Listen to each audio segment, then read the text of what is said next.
ধান সিদ্ধ করবো, আজকে ধান ভিজিয়ে রেখেছি।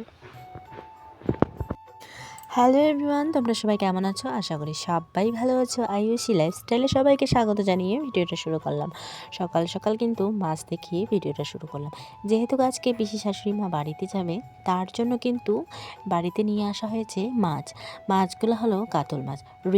রুই মাছ আনার কথা ছিল, কাতল মাছ ধরে এসেছে। তো আমি এদিকে গল্প করছি আর কিন্তু মাছগুলো বেছে নিচ্ছি। মাছের তেল ছিল, তার সাথে ছিল মাছের ডিম। আজকে মাছ আনার কারণ হলো পিসি শাশুড়ি মা যেহেতু আজকে বাড়ি চলে যাবে, তার জন্য কিন্তু মাছ নিয়ে আসা হয়েছে।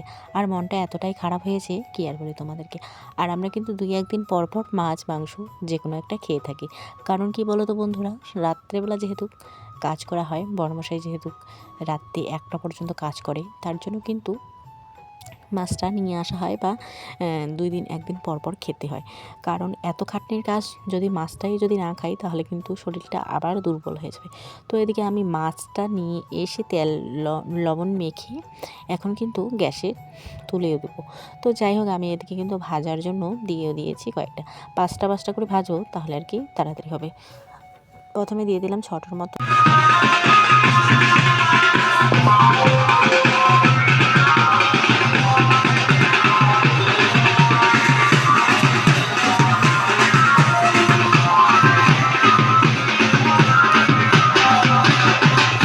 এদিকে কিন্তু মাছ ভাজতে বাইরে শুনলাম বাজনা।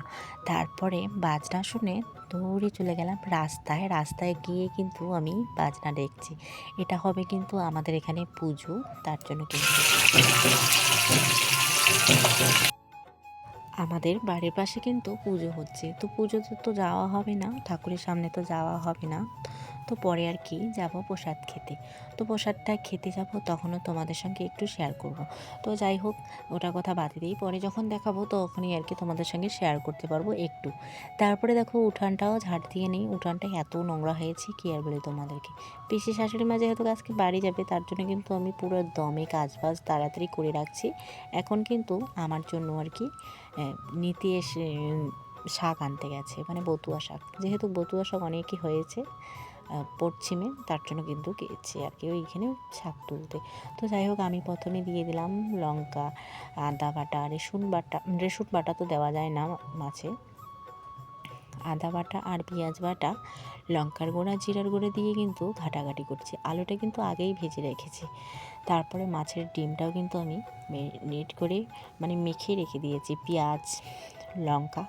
তারপরে দেখো এদিকে কিন্তু মাছের ডিমটা আর ভাজা তোমাদের সঙ্গে শেয়ার করিনি। তারপরে এদিকে বসিয়ে দিয়েছি ভাতটা একটু গরমই থাকবে। তারপরে কিন্তু সারাদিন কী করলাম না করলাম সমস্ত কিছু তোমাদের সঙ্গে শেয়ার করার অনেকটাই চেষ্টা করব। এদিকে মাছের তেল কেন যে মোবাইলটা জ্বলা জ্বলা উঠে যাচ্ছে মাথা থেকে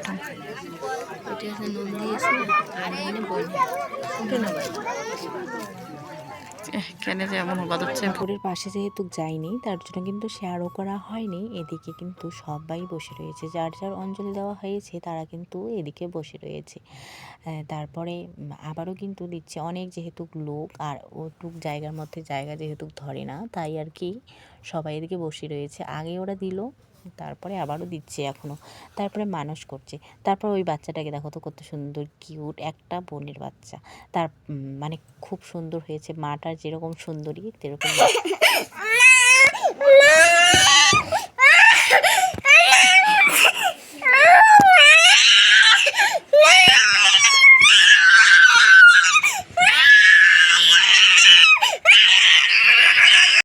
তো আমার মেয়ে কান্নাকাটি শুরু করে দিয়েছে, মানে মেলা বাড়িতে মাসান পাটের মেলা যাওয়ার জন্য কিন্তু কান্নাকাটি শুরু করে দিয়েছে।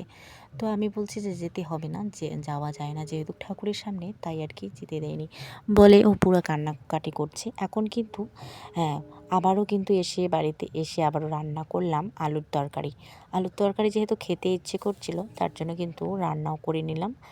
তারপরে এদিকে দেখো অনেকগুলা এক গাদা কিন্তু জামা কাপড় নিয়ে বসে পড়েছি জামা কাপড় ধোয়ার জন্য। তারপরে এদিকে আমার ধান সিদ্ধ করা তো হয়েই গেছে, ধানটাও সিদ্ধ করে নিয়েছি। যেহেতু সকাল সকাল মাসান মেলাতে যাওয়া হয়েছে, তার কারণে কিন্তু এদিকে আমি সমস্ত কাজ বাজ কিন্তু করে নিচ্ছি, কাজগুলোও করছি, নিজেকেও সামলাচ্ছি, মানে জামা কাপড়ও তো এক পুজোর কাঁথা ওইখান থেকে গিয়ে খিচুড়ি খেয়ে কিন্তু বাড়িতে এসে এখন কিন্তু জামাগুলো শুকোতে দেবো। জামাগুলো ধোয়া যেহেতু কমপ্লিট আমার, তারপরে কিন্তু আমি শুকোতে দিচ্ছি। এগুলো কিন্তু সকাল সকাল যেহেতু পুজোটা হয়ে গেছে, 11টার পরে পুজো হয়ে গেছে, খাওয়া দাওয়াও হয়ে গেল। তারপরে শাশুড়ি মা এদিকে বাড়ি চলে গেল সকাল সকাল, যেহেতু বাড়িতে সরকারি ঘর যেহেতু পেয়েছে, ওরা কাজ আছে বাড়িতে, তার জন্য কিন্তু ওরা চলে গেছে। আবার শাশুড়ি মাকেও নিয়ে গেছে, তো বাড়িতে যেহেতু বাড়িতে নেই আর কি। তারপরে আমি আমার কাজগুলো করে নিচ্ছি। এদিকে জামা কাপড় শুকানো থেকে শুরু করে ধান এদিকে কিন্তু আমি ধানও শুকোতে দিয়েছি, আবার গরু নিয়ে গেলাম দোলাবাড়িতে দিতে, মানে ওইদিকে পশ্চিমে দিতে। ওদিকে যেহেতু ঘাস আছে, এদিকে তো ঘাসের সংখ্যা একদমই কম। তারপরে নাইটিটা শুকোতে তিনটা নাইটি ধুয়ে দিয়েছিলাম, মানে অনেকটাই নোংরা হয়েছে, কি আর বলি তোমাদেরকে। তারপরে এদিকে কিন্তু আমার একটু কলের পাড়টাও ঝাঁট দিয়ে সুন্দর করে ঝাঁট দিয়ে নিই। কলের পাড়টা এত নোংরা হয়েছে আর অত নোংরা পড়ে থাকে, যেহেতু পরিষ্কার পরিচ্ছন্ন রাখতে হয়, অনেকটাই নোংরা হয়ে আছে, মানে কি আর বলি। আর ধান যেহেতু এখানে নামানো হয়েছে, তার জন্য জায়গাটা কিন্তু ভিতরটা আর কি ঝাঁট দেওয়া হয়নি, তার জন্য কিন্তু সুন্দর করে ঝাঁট দিয়ে নিচ্ছি। তারপরে বাইরে দেখছি ধানের ওইখানে ছাগল আসছে নাকি, আর এক দল ভেড়া ছাগল, কি আর বলি তোমাদেরকে। কার যে এগুলো ছাগল জানিও না অত ভালো করে, অনেকগুলো এক গাদা, সবগুলোই যদি ধান ধরে তাহলে তো ধান একদমই শেষ করে দেবে। তো যাই হোক, আমি এদিকে কিন্তু এক গাদা বাসনও নিয়ে বসে পড়েছি। বাসন নিয়ে বসে পড়ে কিন্তু এদিকে মাজামাজি করছি। 2টা কড়াই ছিল, তারপরে 2টা কড়াই মাজা হতে না হতে কিন্তু আমি আবার আরেকটা কাজে ধরে বসলাম। কাজের সংখ্যা এতই, কি আর বলি তোমাদেরকে। আর মেয়ের জুতোগুলো এতটাই নোংরা হয়েছে, সাদা যেহেতু জুতোর কালারটা, চপ্পলের কালারটা, তার জন্য কিন্তু দেখতে অনেকটাই কুচ্ছিরিত লাগে, মানে বিচ্ছিরি লাগে, তার জন্য সুন্দর করে ধুয়ে নিলাম। আর এদিকে কিন্তু আমি দুইটা কড়াই নিয়ে বসে পড়েছি, মানে কড়াইগুলো যেহেতু নোংরা হয়ে গেছে, তার জন্য একটা কড়াইয়ে যেহেতু আলু ভাজা করা হয়েছে, আলু ভাজা করার পরে কিন্তু গ্যাসে রান্না করার সত্ত্বেও কিন্তু কালি হয়ে গেছে পিছনটা। তারপরে ওটাও কিন্তু সুন্দর করে মেজে রাখবো। আর আমার রান্না বান্না করলেই থালা বাসন ওরকম করে রাখতে ইচ্ছে করে না, মানে কখন মাজবো এরকম ব্যাপার হয়ে যায় আর কি। তারপরে দেখো এই কড়াইটা কিন্তু অনেক বছরের, এটা কড়াই নাকি 40-50 বছরের মতো হয়ে যাচ্ছে, তবু আর কি এত সুন্দর, মানে ভিতরটা মেজে আমি সারাক্ষণে কিন্তু ভিতরটা মেজে চকচক করে রাখি। তারপরে এই কড়াইটা কিন্তু এই কড়াইটা অত সুন্দর না, মানে কড়াইয়ের কালো কালো দাগ আর কি লেগে থাকে। যাই হোক, আরেকটা কড়াইতে কিন্তু জল দিয়ে রেখে দেবো, পরে আর কি মাজবো।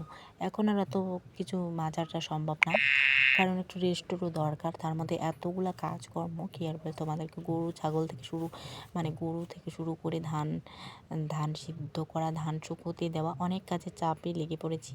মানে পরে তোমাদের সঙ্গে আবারও শেয়ার করবো। তো বাড়িতে গিয়ে আর কি থালা বাসনগুলো রেখে আসলাম। তারপরে কলের পাড়টার অবস্থা তোমরা দেখো, সারা কলের পাড়ে ভাত লেগে আছে, তো ওটা আর কি পরে ঝাড় দিয়ে নেবো, এখন আর কি বন্ধ করে দেবো। দিয়েছি ধান শুকোতে, আর এখানে বসে বসে আড্ডা দিচ্ছি, আর মেয়ে ঘরে ঘুমাচ্ছে।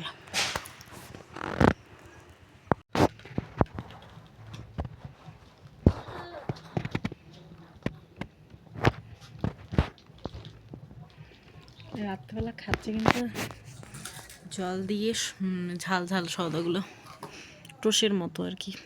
তো রাত্রেবেলা খাচ্ছে আর কি। কোথায়? সুকেসের সামনে। ওর পাপা আসেনি, ঠাম্মি নিয়ে আসে।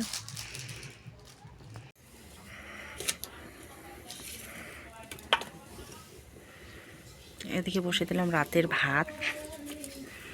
তো ভাতটা এখন বাজে 9টা প্রায়। সন্ধ্যাবেলা এদিকে কিন্তু ভাতটাও বসিয়ে দিয়েছি। এদিকে নিয়ে এসেছে মাছ, বেগুন ভাজা, তো বড় মাছ নিয়ে আসছে, ছোট মাছও নিয়ে আসা হয়েছে, মানে ছোট মাছগুলা রাত যেহেতু 9:30 বাজে, তো ধরে নাও আদা বিক্রি করা শেষ হয়ে গেছে মাছ। তো মাছগুলো আর কি নিয়ে এসেছে শুকোতে দেওয়ার জন্য নিয়ে এসেছে। আর আমরা তো শুকোতে দেইনি, মানে ভাজা করেছি একটু আর কি, টাটকাই ছিল মাছগুলো, টাটকা ছিল। আর আমার হাতের অবস্থা দেখো কেমন হয়ে গেছে। এই যে ধান শুকোনো থেকে শুরু করে ধান সিদ্ধ করা, তার জন্য কিন্তু হাতের অবস্থা একদমই আমার খারাপ হয়ে গেছে। এদিকে কিন্তু বেগুনটাতে দিয়ে দিলাম হলুদ লবণ দিয়ে ভাজাভাজি করে নিচ্ছি। আর গরম গরম বেগুন ভাজা খেতে কিন্তু দুর্দান্ত লাগে, কিন্তু আজকের বেগুনটা ঠান্ডা হয়ে গেছে। তো যাই হোক, বেগুন মাছ টাছ সমস্ত কিছু কিন্তু ভেজে এদিকে আমি মশলা বেটে ধরে নাও পেঁয়াজ আর আদাটা বেটে আমি কিন্তু এদিকে বসিয়ে দিয়েছি মাছের ঝোলটা। তো লেট হবে, অলরেডি লেট হয়ে গেছে। তারপরে মাছটা দেখো ছোট ছোট যেহেতু মাছগুলো নিয়ে আসা হয়েছে, মাছ তো বেচার সময় লাগে অনেকটাই, তার জন্য কিন্তু আমি এদিকে মাছের ঝোলটাও বসিয়ে দিয়েছি। এই মাছের ঝোলটা বসিয়ে দিয়ে খাওয়া দাওয়া তো আমাদের অলরেডি শেষ হয়ে গেছে। তো আজকের মতো এখানে